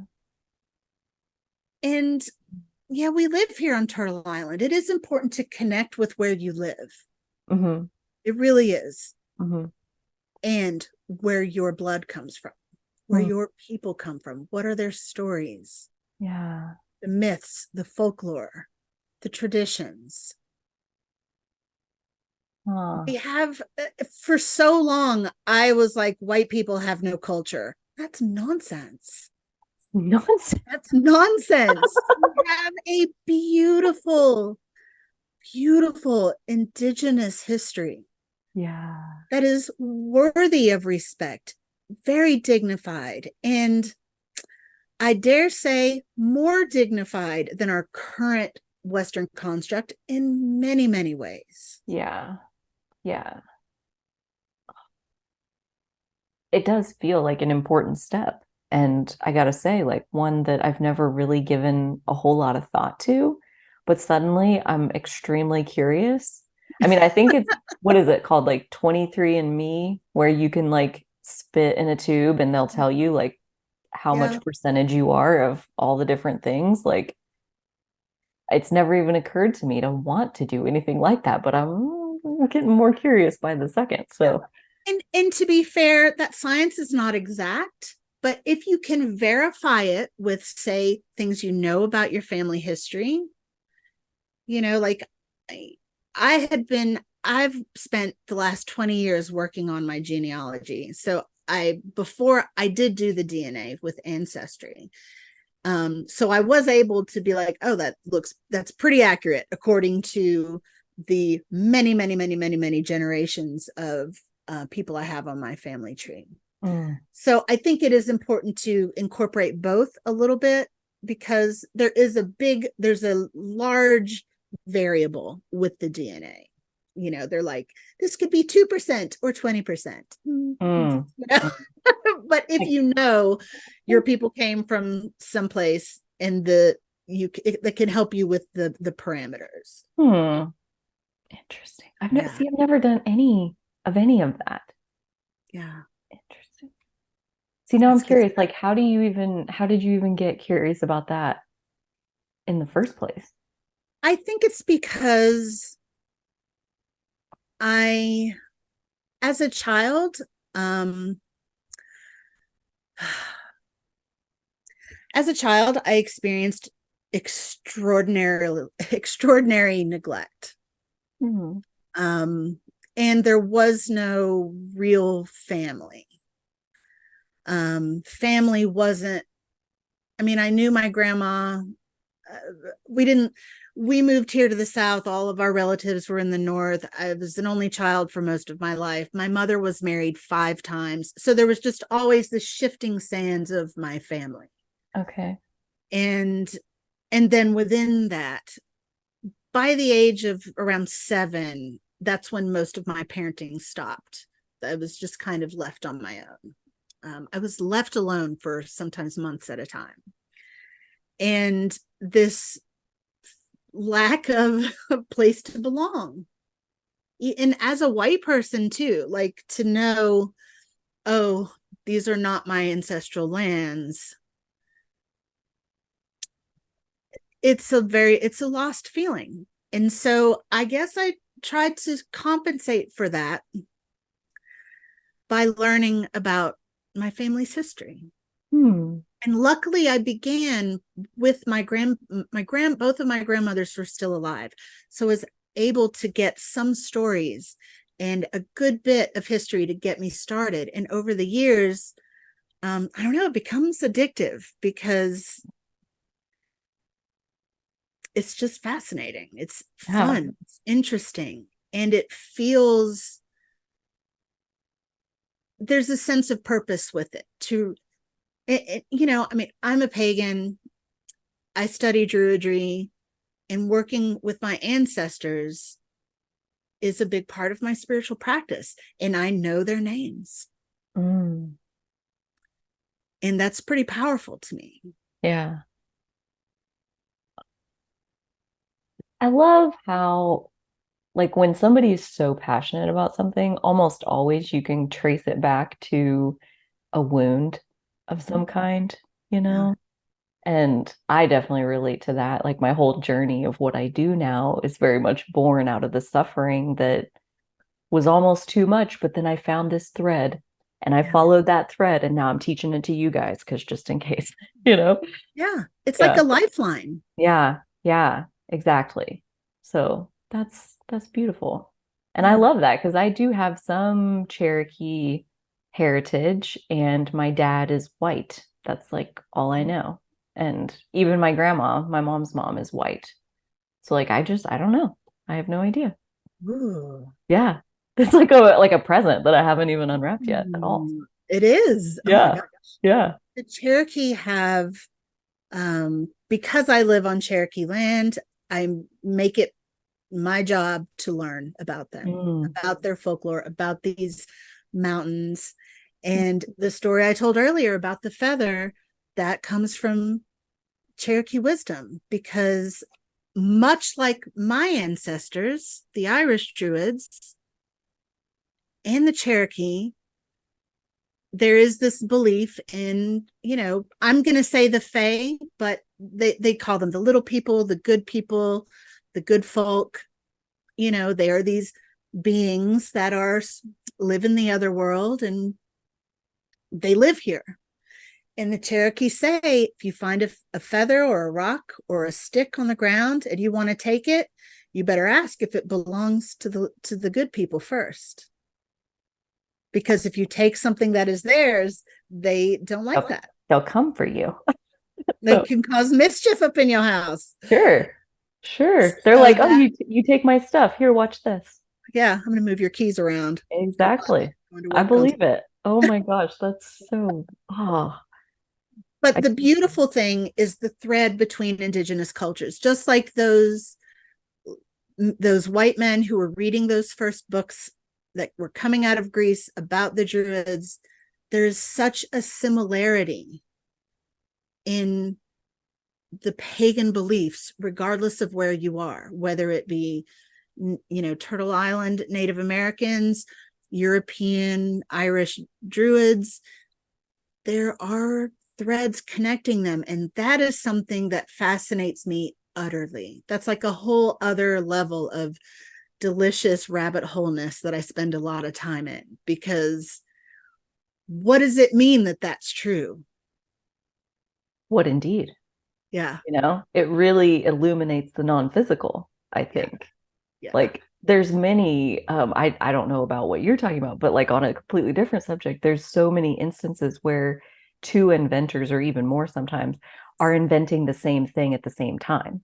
Yeah. And it's the same exact concept, I think. Like how word for that? I can't remember what the word is though. I don't know. Yeah. I don't know what it is. But yeah, that idea that like, what's going on? When something is real and true and wants to exist, one individual human is not going to stop it from existing. No. It'll exist in many places to make sure that it exists. It has its own life force. Like it wants to be here. Yeah. So yeah, it exists separate from any one life force, where if you kill that person, like now that no longer exists. Like, no, it's too important that this knowledge be here. So let's put it here, and let's put it here and over there. And like, yeah, what's going on here? This is so I believe that it is indicative of the time before patriarchy. Because patriarchy began before Christianity. Mm-hmm. But when we had a more when societies were more balanced or more matriarchal, I think it's the remnants of that people lived in a different way no matter where they were, because the energy of civilization had not shifted into patriarchy. Yeah, that's just my thought. Well, and is that maybe another way to say, like, the matriarchal structure was more based in reciprocity? Like the earth gives us home, gives us food, gives us water, and we give back to it. We honor the gift that it gives us and we return, like it was very balanced. And then we move into this phase where it's more like, no, I'm just going to take this because I deserve it. And I'm a little hungry, so let me just chomp this corn or whatever. Like, no thanks, no thanks to the earth, no thanks to the farmer who raised the corn. Like, and that's basically where we still are. It's like just consuming. And yeah. But I do think that we are headed, I don't know if like back to the matriarchy is so much the case, but like towards a more balanced place where there is like the beauty of the feminine and the beauty of the masculine. One is not better or more powerful than the other. But like when you bring back the feminine, like you bring back reciprocity, you bring back consent, you bring back like walking with honor, where you know that you're taking. And so like, are you giving back as much as you're taking? Like, yeah. When we know that by existing, we are doing harm, that we must consume. We have to. And since we have to, what if we chose to do it in a way that was as reciprocal as possible? Yeah. Like stop on the road and save the butterfly, like it doesn't have to be some grand thing. Just, sometimes I consume other creatures that were once alive, and sometimes I'm able to help continue the life of other creatures, like both. And that's like the best we can do, I think. Yeah, we're always doing our best. Indeed. What a beautiful note to end on. 2 hours and 10 minutes into the conversation. Oh my gosh. The time flies. It really, really does fly. Yeah. It really Yeah. does fly. When you're having fun, when you're in the zone, when Does this you're work? swapping codes. Yeah, no, exactly. Like, wait, what are we doing? This is what work is supposed to feel like, is Yeah. my big belief. So yes, Yeah. thank you so much for being here and sharing your wisdom, sharing your perspective, and giving us all things to think about and, contemplate, see what we come up with as we blaze our own trail with our own set of matches. Our That's right. individual That's right. self. Yeah. Or our own acts, if that's your style. However you're clearing the path in front of you, I wish you well. Everyone who listened, take a second, like the video, subscribe to the channel, check out Ananda's channel. I'll be sure to link that in the description box. Make your way over there. Um, yeah, this was very good. And as always, after spending time with you, I feel nice and grounded. Yeah. Yeah, Yeah. for all of Thank you for this, for having this expansive conversation with me imperfectly. yeah, yeah, Yeah. the best we can do. It's the And it best we can do. it feels right on time as far as what I have been contemplating and what's coming up and the whole topic of consent and sovereignty and so interwoven with where we are right now, Yep. like in the collective consciousness. So I genuinely hope everyone who watched it enjoyed it. I'm sure it was a little triggering at some point for pretty much it was an energy moving conversation. Yeah. And yeah, that's a good And thing. that's okay. If you're That's triggered, okay. that's okay. It's okay. If you think we're jerks, that's also okay. It is. Yeah. I'm learning more and more to be okay with that. You know? Yeah. Yeah. Yeah. It's what it needs to be. And I have no doubt that everybody who took this in, they had their experience with it just like we both did. And yeah, that's Yeah. that's our gift to the world for this That's day. right. Yeah. Yeah. There you go. There it There you is. go. Do with Many it what you blessings, want. everyone. Thank you so much for watching. And thank you so much to our beautiful, radiant host. I just love spending time with you. My pleasure.